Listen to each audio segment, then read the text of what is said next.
Hello everybody, welcome back once again to the Final Fantasy VI Perfect Stats Guide. So this one is, this one's an interesting one, a good one.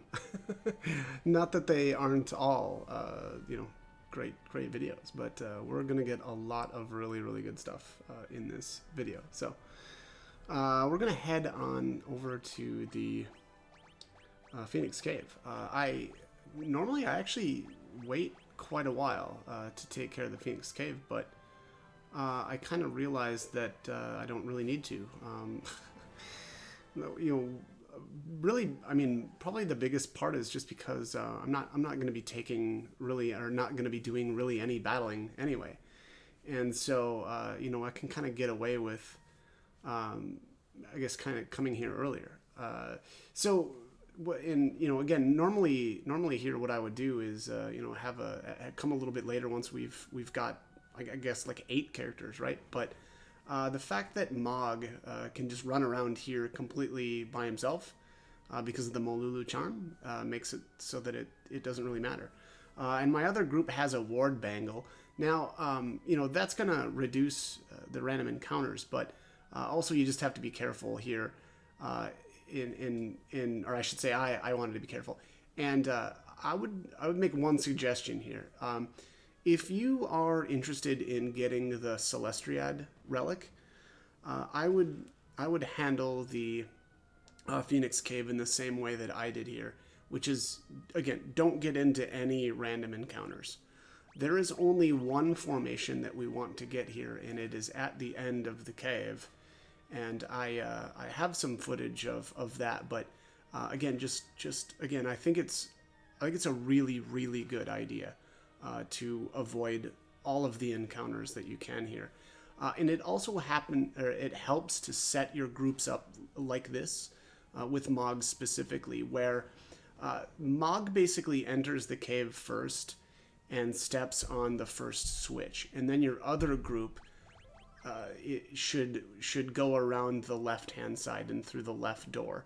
And the reason for that is because Mog will be traveling more than this group will. This group will not have to, spend as much time running around, and thus we will do or have the best chances, I guess, of not running into random encounters. Hopefully that makes sense. But yeah, anyways, so I really like doing it like this, I'm going to be honest. And again, I wanted to farm some Celestriads, and I just think that this is by far the best way to do it. Basically, there's really only 3 methods to get them in the entire game. It's stealing from the Galapagos enemy, which is the route that we're going to go with. The second one is getting them to drop randomly from a Brachiosaur, which is a very difficult battle, and they are very rare. So I don't like that second option. And then the third option is to bet the Soul of Themasia in the Colosseum, and that is out of the question. The Soul of Themasia allows you to double cast, and that is way too good to even think about doing something like that, and betting it away. And then there's no way to get it back. So again, of the really only 2 viable options, I think that this is by far the best way to go. So again, I very highly recommend not getting into any of the random encounters here until the very end. I know that that's a lot of work. It's a pain, but hopefully, I mean, if you want to get the easiest Celestriad and faster, this is the way to do it. So again, that's my recommendation, and unfortunately, though, it does take foresight to be able to do that. Once we get into the formation, also, so the way it's going to work there is basically this pack. Let me just check here because I don't know the pack right off the top of my head. Also, by the way, I'm gonna avoid the red dragon for now. I'm sure I could take it, but I wasn't interested in fighting it right now. But Galapagos. Oops, and I spelt it wrong. Oh, it's Galapagos. Anyways, it's pack 43. So It's most of the encounters from the Phoenix Cave are found in Pack 43, and so again, unfortunately, that means that you really need to to know beforehand and kind of decide to do that before really even setting foot in here, and just yeah. I love it. I mean, I think that this is the best method. Anyways, so there was a I don't know, not so hidden ribbon down there. Definitely grab that. And so at this point right here is where I'm going to basically hunt for that formation. And so really all we do here is we do a quick save and then, just zip back and forth with this group, because obviously Mog's group, I don't want him trying to fight alone. And here, so this is one of the formations that we don't want. So this is the face, or two faces, I guess, whatever. And so what I'll do here, or what I've done actually, is basically I just take off my shields, and really any way that or anything that's going to add like magic evasion, because I just want to nuke myself down and go right back to the quick save very quickly. And so doing that'll make this a little bit, or go a little bit faster. And this is the formation that we want.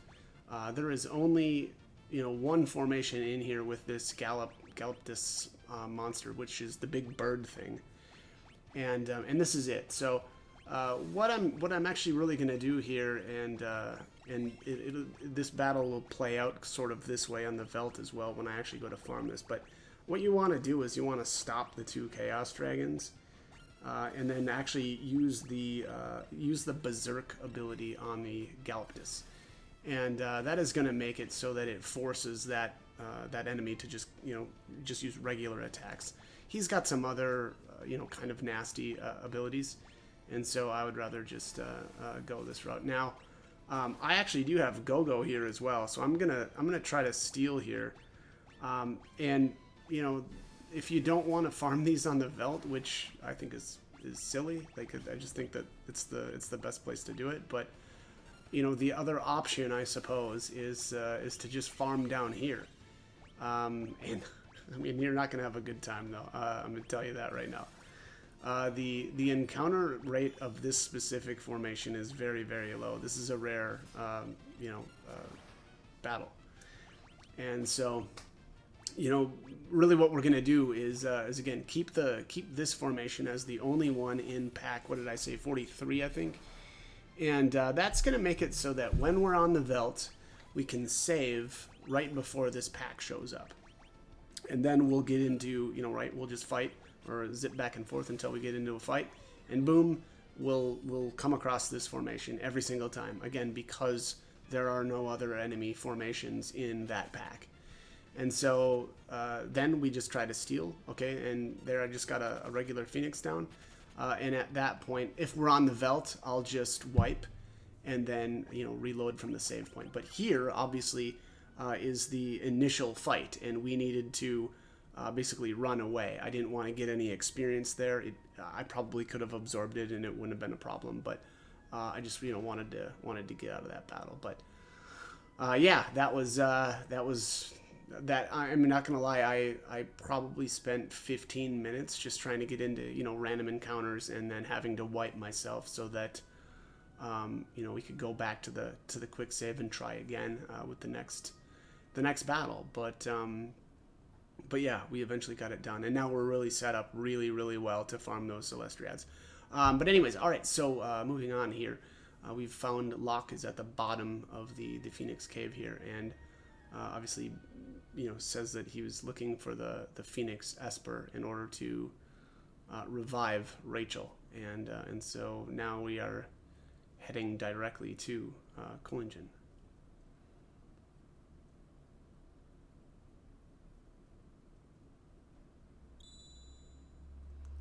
All right, so some worry that the Esper isn't going to work because it's really, really old and apparently cracked. Yeah, nasty card. Nope, too bad, really, too bad. Okay. But all right, so yeah, here we. It actually does seem like it's working a little bit.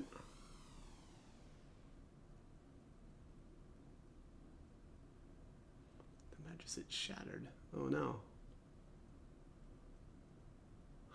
I like the so you know the typical lore behind the Phoenix is you know that it dies and is reborn, and the Phoenix Esper itself teaches us what is it? Is it re-raise in this game? It used to be called Life 3, and so you know it's an ability that you can put on your characters so that if they get wiped, they just automatically revive. It's a great ability.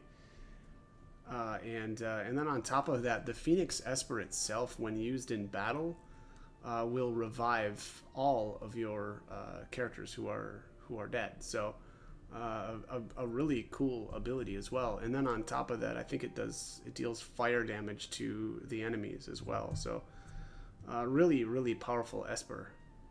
And so anyways, here you know the Esper has actually successfully at least given Rachel a little bit of time here to speak with Locke, which I think is, I mean, how cool would that be, right? Bringing back a loved one back to life, even briefly. And here, you know, she gives him, I think, a little bit of closure, you know, and just says, you know, I like. She also says, you know. Although I have a little issue with the phrase "cut the chains that bind you," although I suppose you can cut chains, I guess. But you know, typically you know the phrase is "break the chains." But yeah. Anyways, I think it's regardless. It's a really appropriate line here, and really does, I think, you know, or should at least help Locke to move on.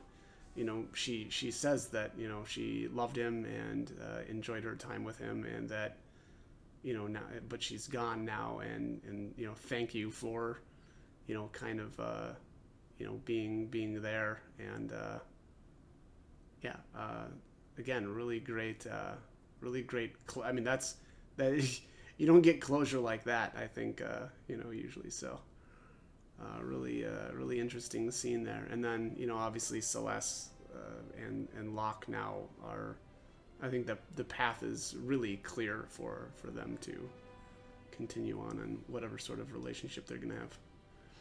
And all right, so Locke rushes back into the house there to grab the treasures from the Phoenix Cave. And all right, so we get an X potion, a Phoenix down, an X ether, elixir, flame shield, and a Valiant knife. Valiant knife is one of Locke's best weapons. It functions, I believe, in the opposite way as the Atma weapon, where the lower you are on health, the more damage it does.